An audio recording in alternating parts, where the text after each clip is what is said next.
Aber wir haben dem Wetter getrotzt. Wir haben eine tolle Menschenkette hingekriegt mit vielen tollen, imposanten Bildern, die zeigen, dass unser Wille für Frieden und gegen Krieg und Drohnen ganz deutlich ist. Und wir haben trotz des ganzen Regens, kommen hier immer noch mehr und mehr Menschen zu dieser Schlußkundgebung.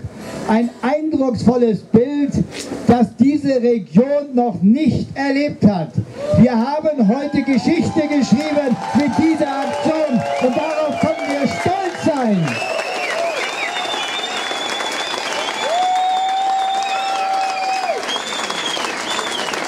Wir wissen, von diesem deutschen Boden geht Krieg aus.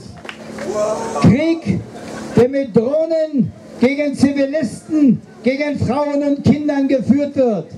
Weltweit und immer wieder. Und ohne diese Relaisstation gäbe es diese kriegerischen Einsätze nicht.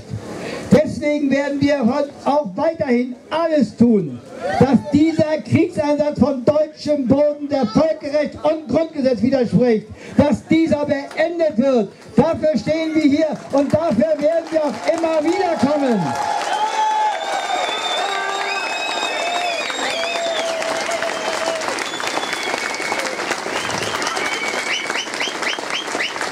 Und wir sind auch nicht.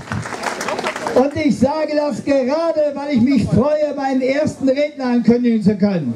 Und wir sind auch niemals und nicht Anti-Amerikaner. Erstens ist Amerika weit mehr als die Vereinigten Staaten von Amerika. Und ein großer Subkontinent, mit dem uns ganz viele Solidarität in den letzten Jahren verbunden hat. Und zweitens stehen wir auch ganz fest an der Seite von vielen Bürgerinnen und Bürgern der USA, weil diese mit uns für den Frieden kämpfen. Und wir können ja Bernie Sanders von hier einmal grüßen.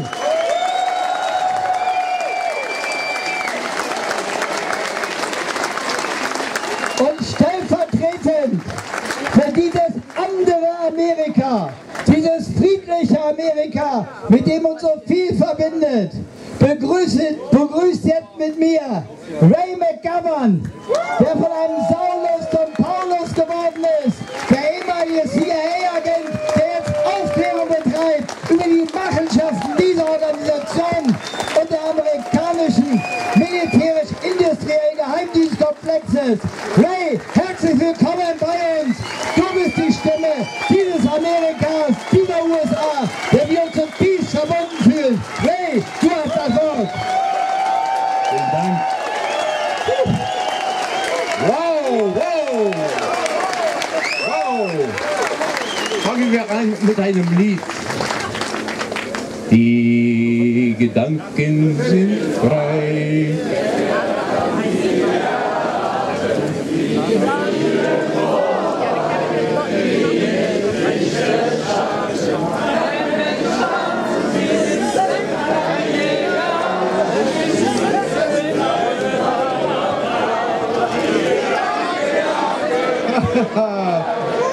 Wunderbar, wunderbar. So. Und es nicht mehr geregnet. Also noch eine Bitte. Bitte. Seht euch um. Seht euch um. Es ist so eine Ermutigung für mich, hier zu stehen. Aber Sie müssen, seht euch um zu sehen, wie man das machen wird. Ja? Also, wenn es amerikanische Streitkräfte hier sind, would I say a word to these Americans? And I would call your attention to the Taube, the dove there. When I first saw it in the Mitte, I thought maybe it was a chicken hawk. But it's not a chicken hawk, it's a dove. Now to the American Soldaten, I would say that you are not only allowed, you are required to disobey illegal orders.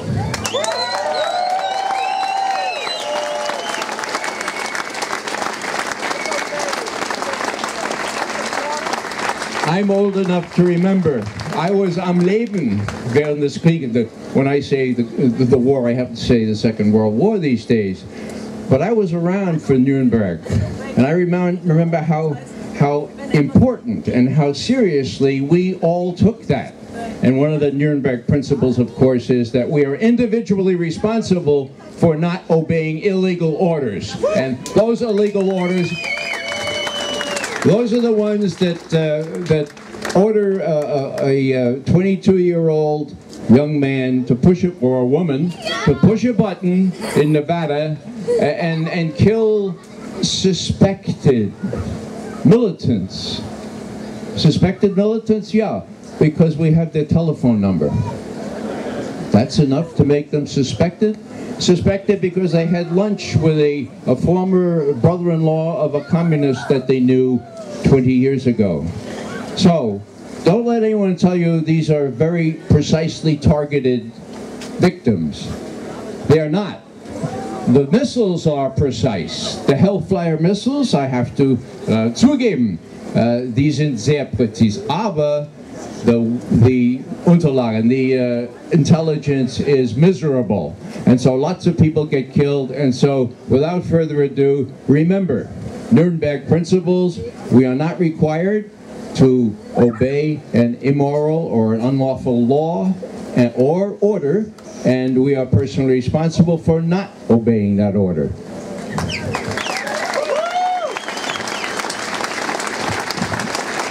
Now, very little has been said here about why, and I address this also to the GIs in the audience, and I know there are several. I won't ask you to raise your hands.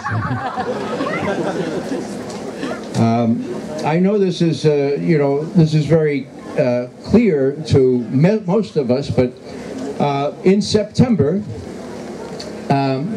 Pope Francis, Papst Franciscus, was before our Congress, and he was very precise in criticizing what he called the blood-soaked arms traders. The blood-soaked arms traded. Die blutdurchtränkten Waffenhändler. So those of you GIs who are here, or even part of the Bundeswehr, realize who you're working for, okay? Realize who you're really working for. It's the blood-soaked arms traders, and they are making $1 million on you wearing these uniforms and you pushing these buttons and you killing people within 3 minutes of 3 seconds of killing of that. Now, I will just add one thing, and it has to do with the only general of the Marine Corps who won 2 Medals of Honor. His name was Smedley Butler. He served, he retired about 80 years ago, but he was enforcing the Bank of America and other institutions and their ruling over Central America and the rest of the Americans. And when he finally figured out what he was doing, despite his 2 Medals of Honor, he said, war is a racket. War is a racket, okay? And what we should do is make sure that no more wars happen, and the way we do that is we make sure that the captains of industry, right, and the legislators in the Bundestag and in Congress are the first ones to be conscripted in these wars. Then the wars will stop. These are chicken hawks.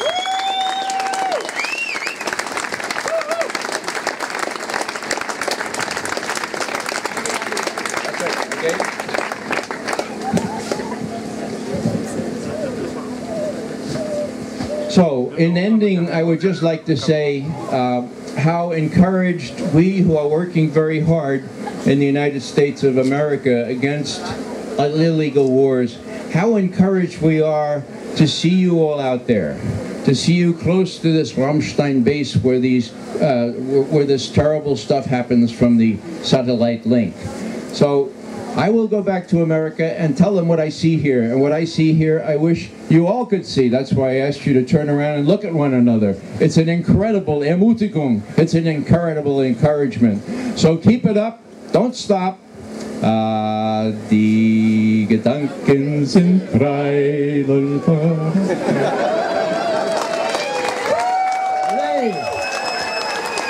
Ray, thank you so much. And all the best greetings and wishes.